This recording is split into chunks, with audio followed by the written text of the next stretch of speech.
Hi friends, I wanted to do this video. This is my fourth attempt at it. It has been not, for some reason, working. But I want to get it out there because it's important for a few reasons. One is I went on a deck buying binge this week. I'm in love with this deck.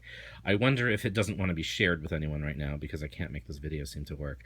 The Prisma Vision Tarot. It is flat out stunning. I adore it. It's sort of magical and goes right to the gut. It reminds me of a combination of Van Gogh and Georges Seurat. Self-published deck. It's not super cheap, but gosh, it's beautiful. When I started reading, the self-published decks that were out there looked self-published, and they were great. Now, what people are doing is better than what publishing houses are putting out, and it's stunning. You'll see some images from it, obviously. I'm not going to do a review because there are a lot of people out there who've done a lot of amazing reviews, and I don't really have anything intelligent to add. But James R. Eads, beautiful artist, beautiful deck. If you've got a little money, it's not cheap. It's really worth it, and it came really quickly. I ordered it a couple days ago, and it was here like right away from LA. So, loving it already. It just bonded so quickly. So that's that. What I also thought I would do, since this is a new deck, and I just did this, was share with you kind of how I work with a new deck and how I cleanse it. I'm not a very ritualistic person. It's just not how I think. But I do like to sort of wash the deck, you know, the way you might wash a personal item before you wore it, you know, or sheets or clothes, you know. I used to use incense, which a lot of people do. I don't react well with incense. For some reason, when I burn incense, an incense stick, what I smell more than anything else is the ash of the burnt bamboo, the stick, and I don't get the full sense of the actual scent. Cones are a little better, but what I like even more than that is an essential oil diffuser. I'm doing this on my couch. Because you put in some water and the essential oil mix, and you can sort of, in a way, kind of wash the deck with the mist. And I just sort of shuffle over the mist, and I let it wash over that, and I cleanse it and think and try to clear my mind. And basically what I try to do is wash away anything that isn't this deck. You know what I mean? I try to let it start from scratch. And then I shuffle it over the deck for a while, and I just, I do that until it feels right to stop, and then I stop. I use Four Thieves is the blend. It's a cleansing blend. It smells really, really good. Kind of eucalyptusy, lemony. I love it. By the way, I love the essential oil diffuser anyway. I use a relaxation blend when I go to bed, and I fall asleep really quickly. I also bought this stuff at Namaste on 14th Street in Manhattan.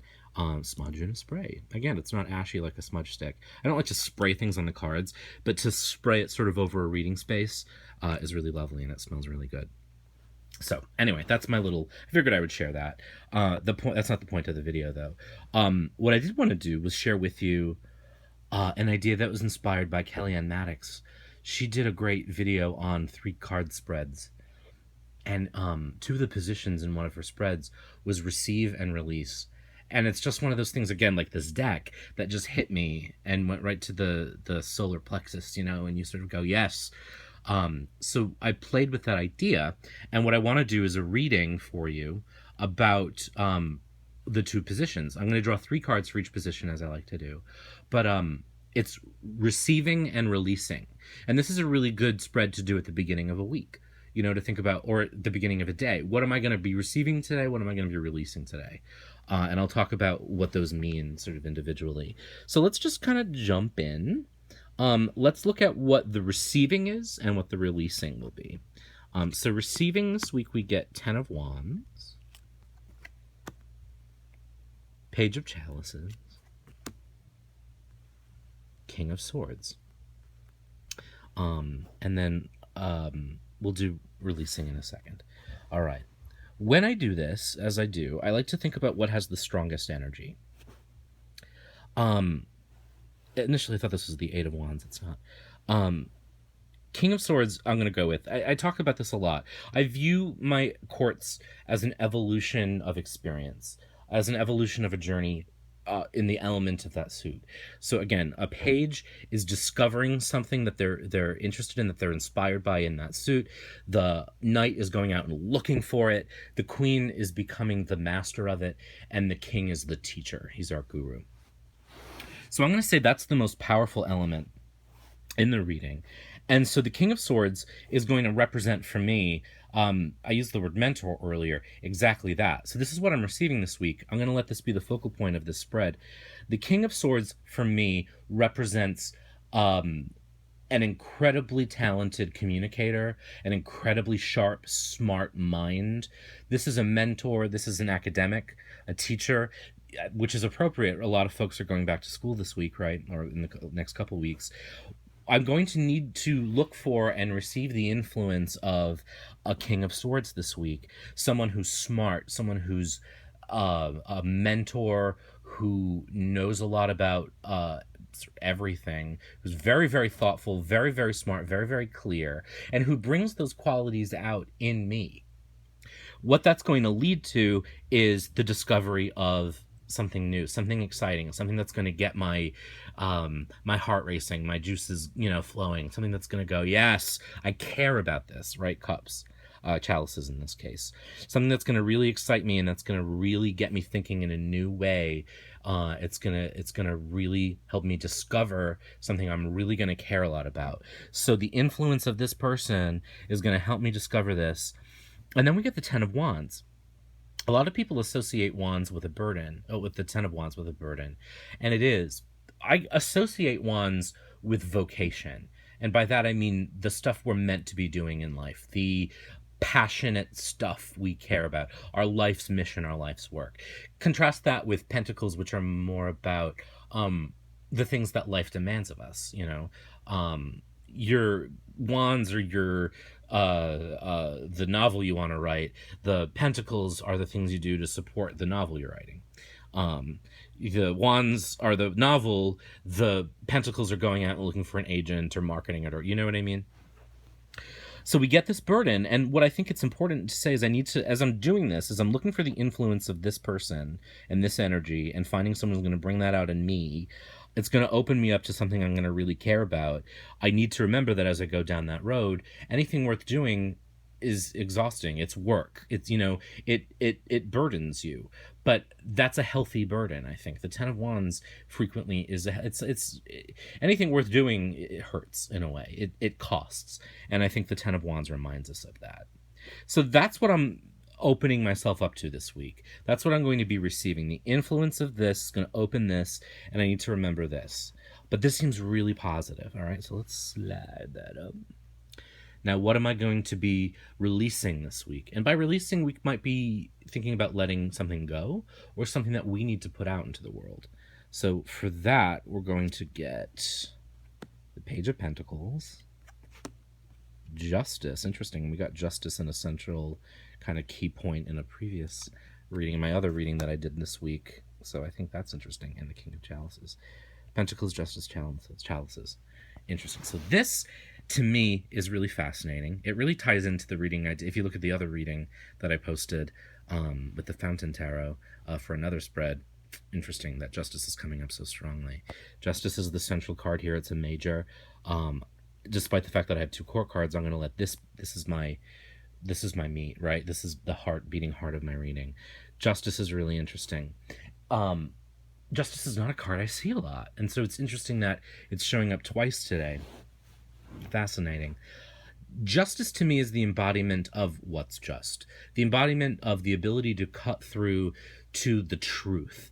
I kept using the word fairness. It's not fairness. Fairness isn't always just. Sometimes what's fair isn't the just thing to do. Punishing, you think about Les Mis, right? Punishing Jean Valjean for stealing a loaf of bread. That's just, but it's not fair, when someone really needs that loaf of bread. So there's a coldness to justice. There's a steeliness, of course. It's a very swordsy card. So I like that it has a swords image here. I think of this frequently as really great leadership, as being the embodiment of a person who can lead and see through and sort of cut their way through the crap, to be honest, but also someone who has a sense of equity, someone who has a sense of what's um, the right thing to do. So in that sense, we do get into fairness a little bit. I think it's, if you think about the scale image on a lot of cards, it's like balancing justice and fairness. And that's interesting in this reading given the cards that flank it. The Page of Pentacles. So what we're doing with justice, what we're letting go of, and I think in this case not even letting go of, what we're pushing into the world this week is this sense. So for justice, what we're doing is we're discovering something in life that requires this. So this is opening our eyes to an opportunity for justice. So the Page of Pentacles is seeing a pentacle, seeing justice, seeing an opportunity, discovering it.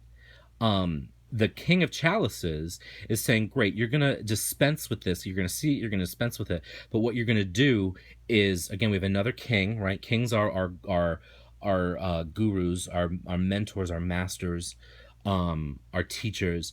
What we're going to do is we're going to temper justice with mercy. We're going to deliver justice in as emotionally intelligent a way as humans are capable of. That's the energy we're going to put out into the world. So that's the case where, we think about the person who's stealing the loaf of bread and we say maybe jail isn't the right solution to that problem.